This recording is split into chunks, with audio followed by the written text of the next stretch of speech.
Avez-vous déjà ressenti ce désir profond, presque douloureux, d'être pleinement enveloppé par un amour qui ne faillit jamais, un amour qui efface toute peur et toute ombre? Imaginez un instant la scène où le fils prodigue, couvert de la poussière de ses errances, fait ses premiers pas hésitants sur le chemin du retour. Il s'attend à la réprobation, à la condition d'esclave.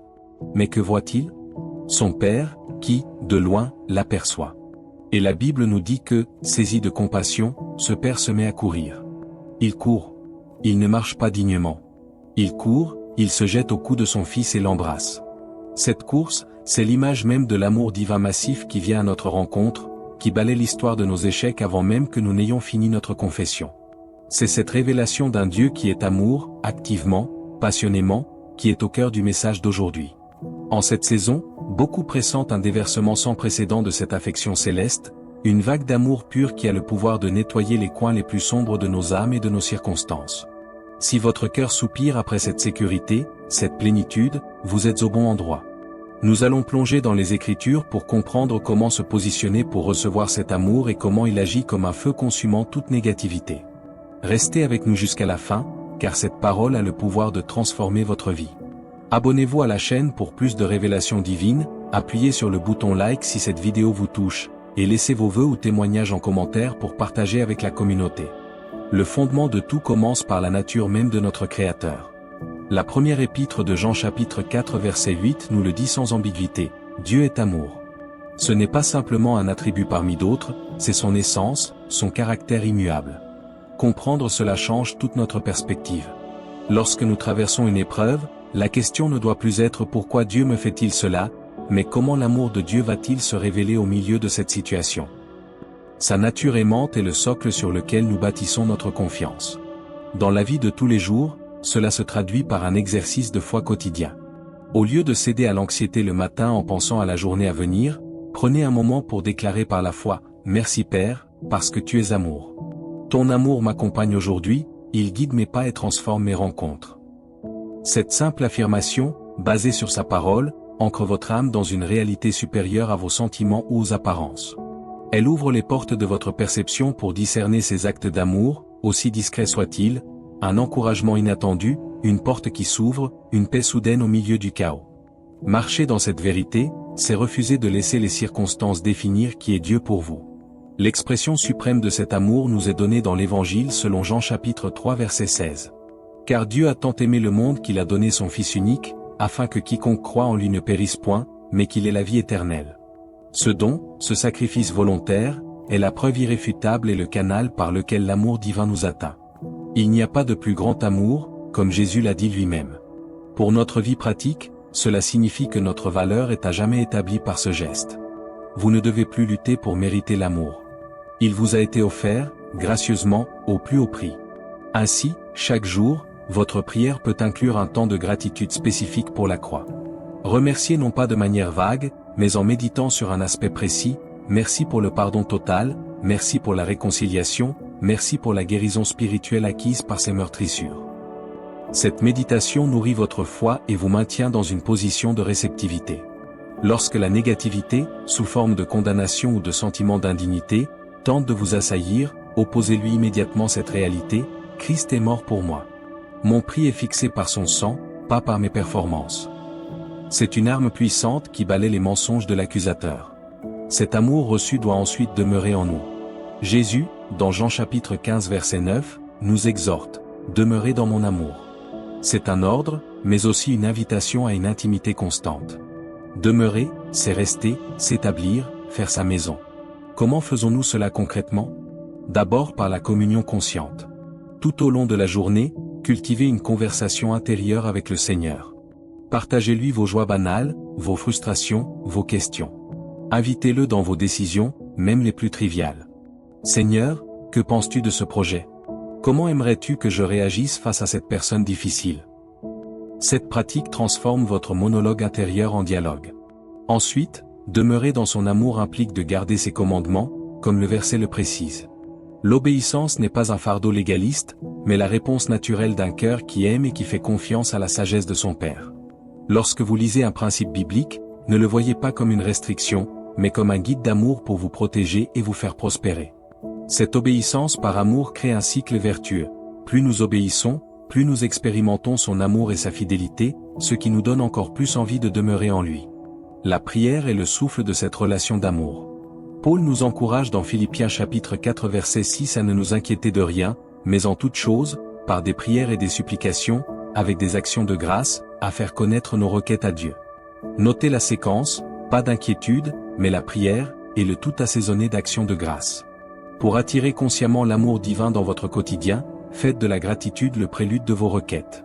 Avant de demander quoi que ce soit, passez du temps à remercier pour ce que vous avez déjà reçu, pour son caractère, pour ses promesses.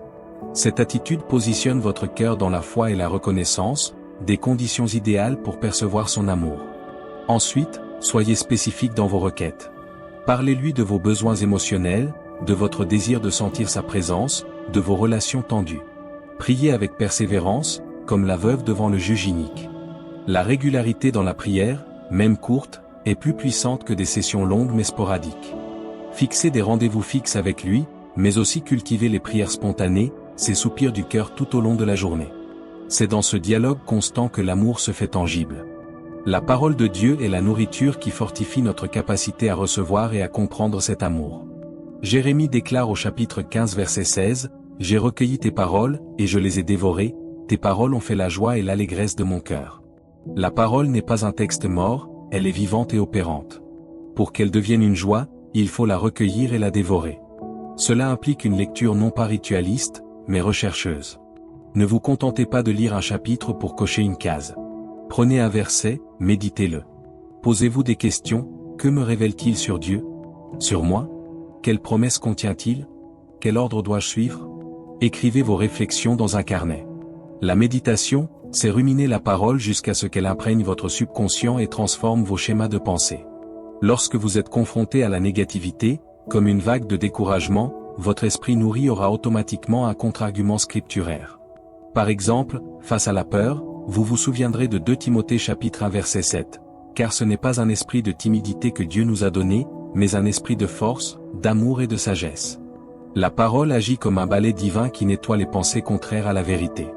L'amour de Dieu est aussi sanctifiant. Il ne nous laisse pas dans notre état, mais il nous transforme à son image. L'Épître aux Hébreux chapitre 12 verset 6 nous rappelle que le Seigneur châtie celui qu'il aime. Le châtiment dont il est question n'est pas une punition vindicative, mais une correction, un réajustement plein d'amour, comme un père qui redresse son enfant pour son bien. Dans la vie moderne, cette correction peut se manifester par une conviction intérieure profonde et paisible lorsque nous nous égarons, par des circonstances qui nous ramènent à lui, ou par la voix sage d'un frère ou d'une sœur. La clé est d'accueillir cette correction avec humilité, non avec rébellion ou condamnation. Voyez-y la preuve que vous êtes un fils ou une fille aimée, dont le Père se soucie trop pour vous laisser vous détruire. Lorsque vous ressentez cette conviction après avoir parlé avec dureté ou après avoir pris une mauvaise décision, arrêtez-vous immédiatement. Confessez, recevez son pardon, et demandez-lui la grâce de changer. Cet exercice, bien que parfois inconfortable, est un canal puissant par lequel son amour nettoie progressivement notre caractère et balaie les attitudes nocives de notre vie. Un aspect pratique de marcher dans l'amour divin est le choix conscient de la louange et des actions de grâce en toutes circonstances. L'apôtre Paul, dans un contexte difficile, exhorte les Thessaloniciens à rendre grâce en toutes choses, car c'est à leur égard la volonté de Dieu dans le Christ Jésus. La louange n'est pas un déni de la réalité, mais une déclaration de foi qui élève notre perspective au-dessus des circonstances pour la fixer sur la grandeur et la bonté de Dieu. Quand vous vous réveillez avec un poids sur le cœur, forcez-vous, par un acte de volonté, à louer Dieu pour 3 choses simples: la vie, un toit, une promesse de sa parole. Chantez un cantique. La louange crée une atmosphère spirituelle où l'amour de Dieu devient palpable et où les forces de négativité, l'anxiété, l'amertume ne peuvent subsister. C'est une arme de destruction massive contre l'esprit de plainte et de pessimisme. Intégrez la louange dans votre routine, dans la voiture, sous la doueur, en faisant le ménage. Faites de votre vie un sanctuaire de louange continuelle, et vous verrez les ténèbres reculer. L'amour de Dieu nous pousse naturellement à l'aimer en retour et à aimer notre prochain. Jésus résume toute la loi dans ces 2 commandements. Aimer son prochain comme soi-même n'est pas un sentiment, c'est une décision qui se concrétise par des actes. Dans la vie quotidienne, cela peut être un sourire authentique à un collègue, une parole d'encouragement envoyée par message, un service rendu sans attendre de retour, une écoute patiente. Chaque acte d'amour, aussi petit soit-il, est une manifestation de l'amour divin qui coule à travers vous. Il balaie la négativité dans deux sens. D'abord en brisant l'égoïsme et l'isolement en vous, ensuite en apportant une lumière dans la vie de l'autre. Lorsque vous vous sentez vide ou attaqué par des pensées sombres, une des solutions les plus puissantes est de sortir de vous-même pour porter votre attention sur les besoins d'un autre. Visitez une personne seule, offrez votre aide, priez pour quelqu'un. En devenant un canal, vous vous placez dans le flux de l'amour divin, et vous en recevez souvent une portion rafraîchissante au moment même où vous le donnez. La foi est la main qui saisit les promesses de l'amour de Dieu. Sans la foi, il est impossible de lui plaire, car il faut croire que Dieu existe et qu'il est le rémunérateur de ceux qui le cherchent. Croire que Dieu est amour, c'est une chose.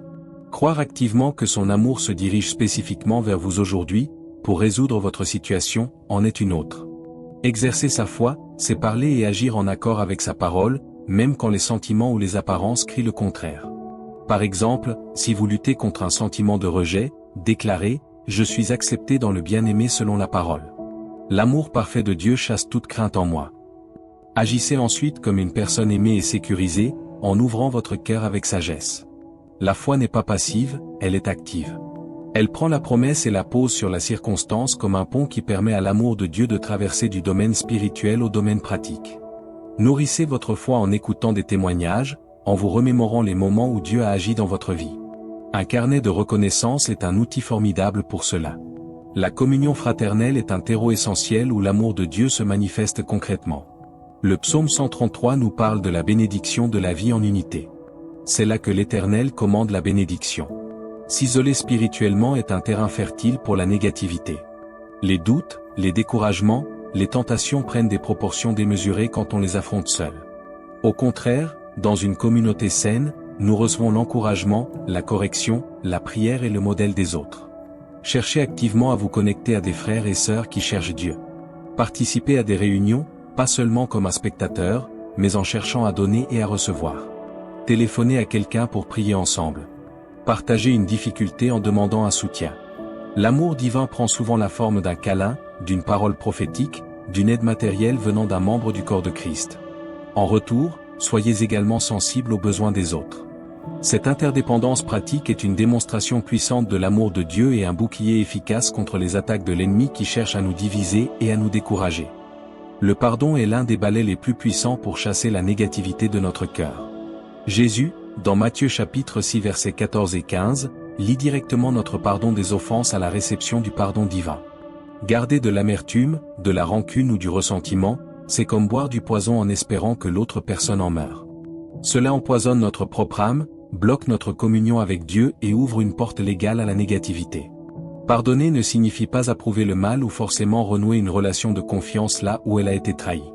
Cela signifie libérer la personne et l'offense dans les mains de Dieu, lui donnant le droit de juger et de rendre justice. Concrètement, cela peut passer par une prière où vous dites « Seigneur, je choisis de pardonner à un non pour l'offense. Je bénis cette personne et je remets cette blessure entre tes mains. Guéris mon cœur. » Vous devrez peut-être répéter cette prière plusieurs fois, car le pardon est souvent un processus.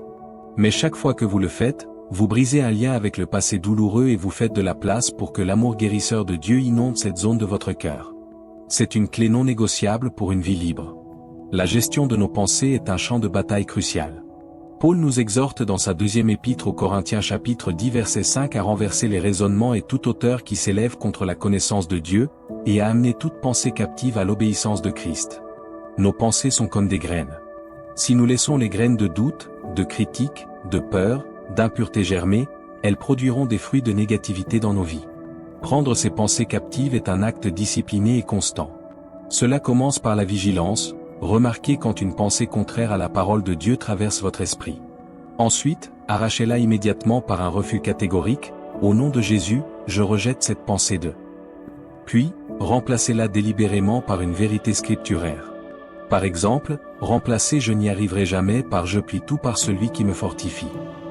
Ce travail de renouvellement de l'intelligence, comme le dit Romains chapitre 12 verset 2, est progressif mais transformateur. Il nettoie le paysage intérieur et permet à la paix de Dieu, qui surpasse toute intelligence, de garder votre cœur et vos pensées. La simplicité et la pureté de cœur sont des aimants à la présence divine.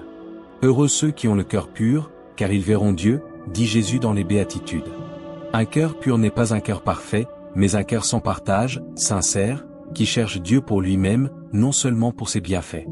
Dans le tumulte de la vie moderne, nos cœurs peuvent facilement se charger de multiples attaches. La recherche de succès, l'approbation des autres, les possessions matérielles. Prenez régulièrement du temps pour un examen de cœur devant Dieu. Demandez-lui, « Seigneur, y a-t-il quelque chose dans ma vie qui prend ta place? Vers quoi cours-je vraiment ?» Soyez prêt à écouter sa réponse, qui viendra souvent par une conviction douce. Ensuite, prenez des décisions pratiques pour recentrer votre vie. Cela peut signifier réduire certaines distractions, fixer des limites à votre usage des écrans, ou simplement dire non à des engagements qui épuisent votre temps avec lui. Un cœur simplifié et orienté vers Dieu devient un réceptacle transparent pour son amour, et cette lumière en vous dissipera naturellement les ombres de la confusion et de la duplicité.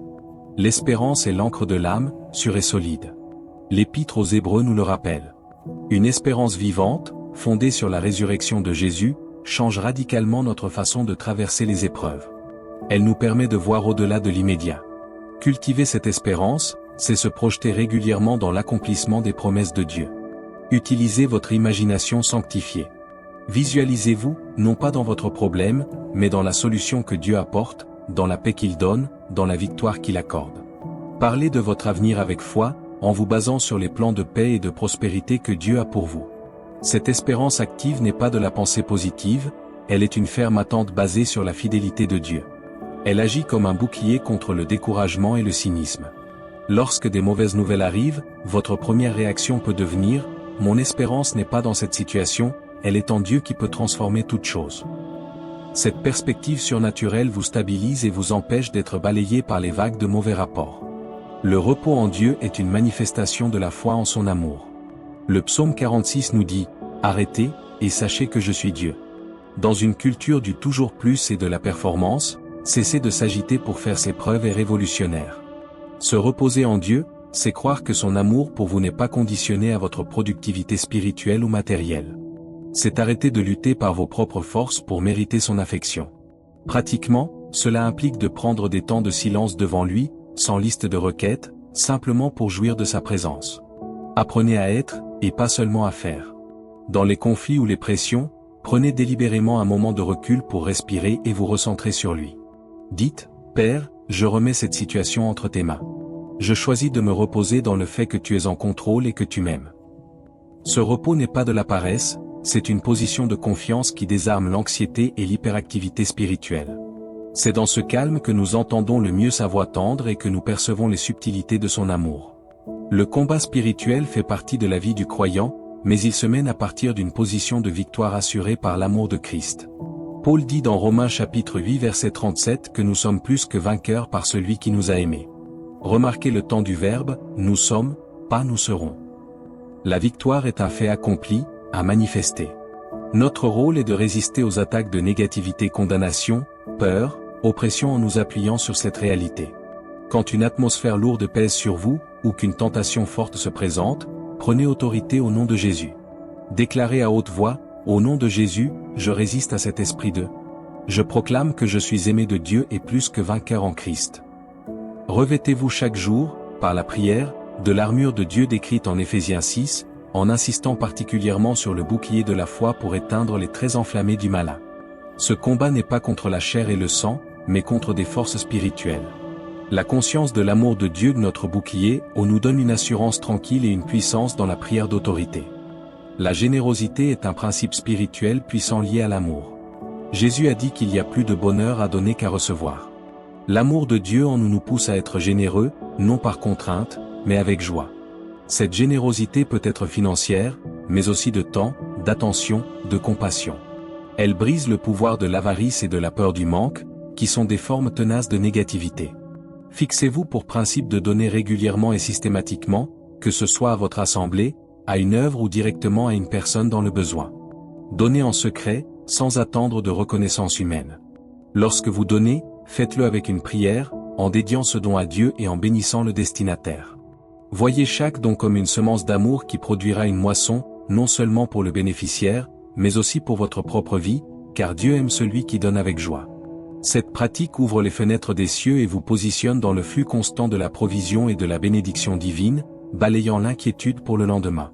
L'intégrité dans les petites choses est le terrain où pousse la confiance pour les grandes. Celui qui est fidèle dans les moindres choses l'est aussi dans les grandes, nous dit le Seigneur. L'amour de Dieu nous appelle à une vie de vérité et d'honnêteté, même quand personne ne regarde. Cela inclut la façon dont nous gérons notre temps au travail, notre parole donnée, nos déclarations fiscales, nos conversations. Chaque choix d'intégrité, même coûteux à court terme, est un acte d'amour envers Dieu et un témoignage fort. Cela construit un caractère solide et une réputation qui glorifie Dieu. Dans un monde de compromis, cette intégrité vous distinguera et vous apportera une paix profonde, car vous n'aurez rien à cacher. Lorsque vous êtes tenté de tricher ou de mentir par omission, rappelez-vous que votre Père Céleste vous voit et qu'il vous aime. Choisissez de lui plaire plutôt qu'aux hommes. Cette marche dans l'intégrité nettoie votre conscience, renforce votre relation avec Dieu et vous rend inattaquable par l'accusation. La patience et la longanimité sont des fruits de l'esprit qui découlent de l'amour. L'amour est patient, nous dit 1 Corinthiens chapitre 13. Dans une société de l'instantané, développer la patience est un acte spirituel de résistance.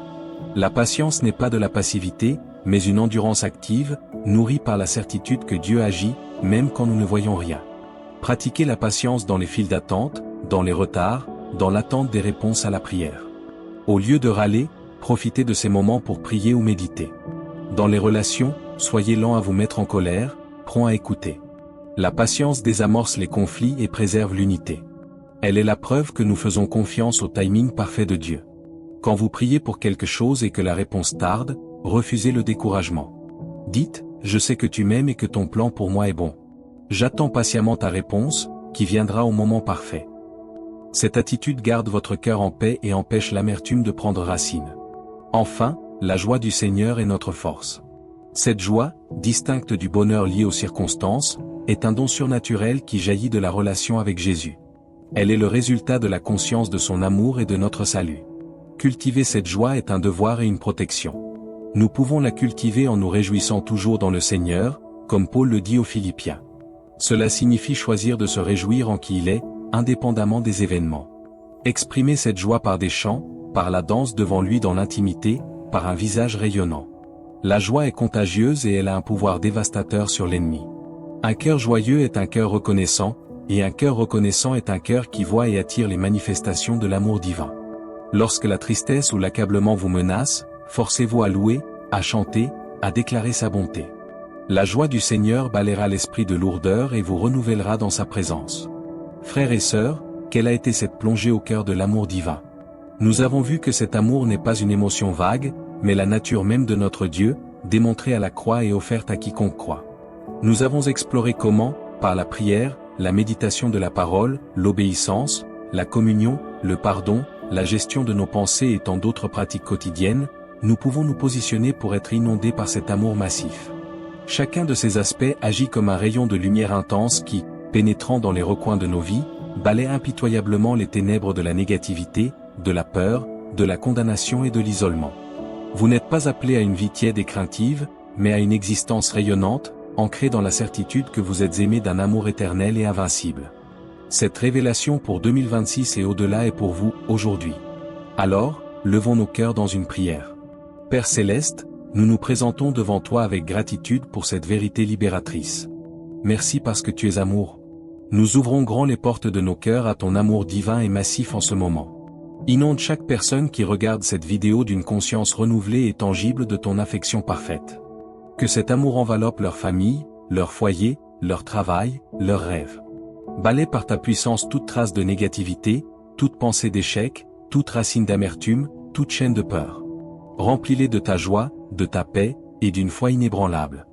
Bénis leurs projets, guide leurs pas, et utilise leur vie comme des canaux de cet amour pour toucher un monde en besoin. Qu'ils se lèvent chaque matin en sachant qu'ils sont tes élus, chéris, protégés et porteurs de ta lumière. Au nom puissant de Jésus, nous prions. Amen. Si cette parole a fortifié votre foi, passez à l'action. Abonnez-vous si ce n'est pas déjà fait, like cette vidéo, partagez-la avec vos proches pour qu'eux aussi expérimentent cet amour transformateur, et laissez un commentaire avec vos vœux pour que nous grandissions ensemble dans la foi. Que la grâce et l'amour de Dieu vous accompagnent abondamment.